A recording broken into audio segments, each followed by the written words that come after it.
Assalamualaikum warahmatullahi wabarakatuh. Perkenalkan, nama saya Agung Fadilah dari Prodi Teknik Listrik Politeknik Jambi semester 2. Baik, di sini saya akan menjelaskan tentang perencanaan transmisi dan distribusi.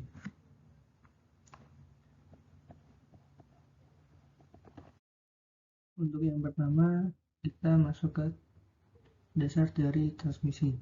Saluran transmisi merupakan media yang digunakan untuk mentransmisikan tenaga listrik dari generator atau pembangkit listrik sampai ke distribusi stasiun hingga sampai pada konsumen pengguna listrik.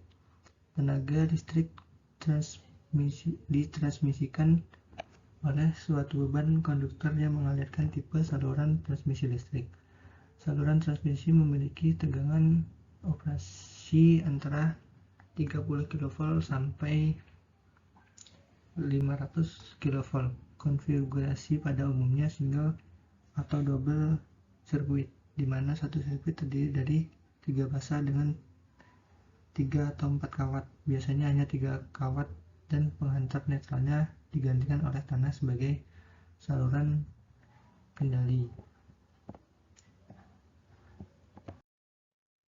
Fungsi transmisi dan distribusi. Fungsi transmisi dan distribusi: transmisi untuk menyalurkan energi listrik dari pusat pembangkit ke pusat-pusat beban. Distribusi, pembagian atau penyaluran tenaga listrik ke beberapa tempat pelanggan, merupakan subsistem tenaga listrik yang langsung berhubungan dengan pelanggan.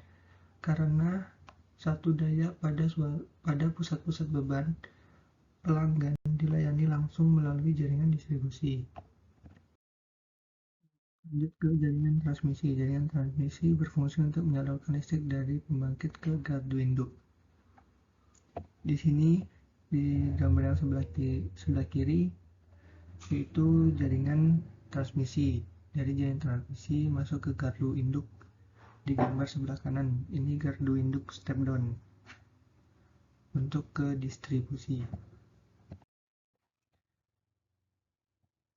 Selanjutnya, perbedaan gambar jaringan distribusi dan transmisi.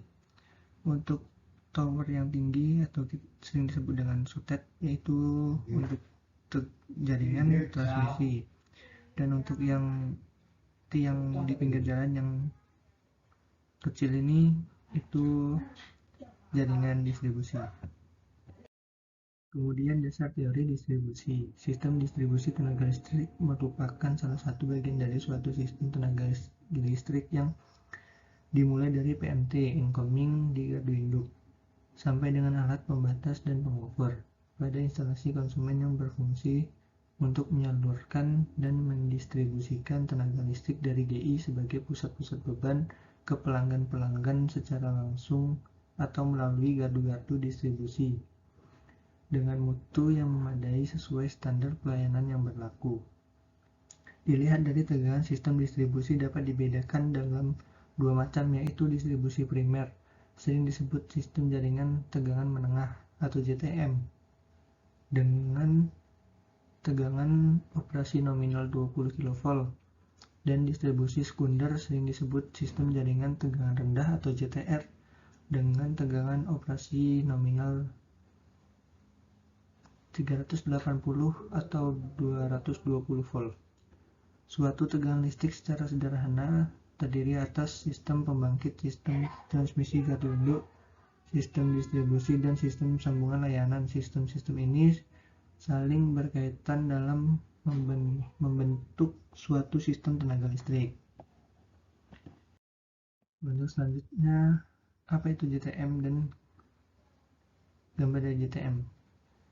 Jaringan tegangan rendah atau JTM, atau sering disebut dengan jaringan distribusi primer, adalah suatu bagian dari sistem tenaga listrik antara gardu induk dan gardu distribusi. Baik, di sini ada gambar dari JTM, jaringan tegangan menengah. Bisa teman-teman lihat ya. Kemudian jaringan distribusi. Jaringan distribusi berfungsi untuk menyalurkan tenaga listrik dari gardu distribusi dan mendistribusikan tenaga listrik tersebut ke beban. Baik, di sini ada gambar untuk jaringan distribusi. Bisa teman-teman lihat sendiri. Kemudian gardu distribusi. Gardu distribusi adalah bangunan gardu transformator yang termasuk kebutuhan tenaga listrik bagi para pemanfaat baik dengan tegangan menengah maupun tegangan rendah. Gardu distribusi merupakan kumpulan gabungan dari perlengkapan hubungan bagi baik tegangan menengah dan tegangan rendah. Jenis perlengkapan hubungan bagi tegangan menengah pada gardu distribusi berbeda sesuai dengan jenis konstruksi gardunya. Kemudian, apa itu JTR? Sistem distribusi jaringan tegangan rendah. JTR yaitu bagian dari distribusi tenaga listrik yang menghubungkan antara transformator distribusi dengan sambungan rumah yang merupakan titik akhir dari pelayanan listrik kepada konsumen. Baik, di sini ada gambar, yang di sebelah kiri ada gambar JTR, kemudian yang di sebelah kanan yaitu masuk ke rumah atau ke beban. Itu saja yang dapat saya sampaikan untuk sistem jaringan transmisi dan distribusi. Apabila ada salah kata, saya mohon maaf. Wabillahi taufiq wal hidayah. Wassalamualaikum warahmatullahi wabarakatuh.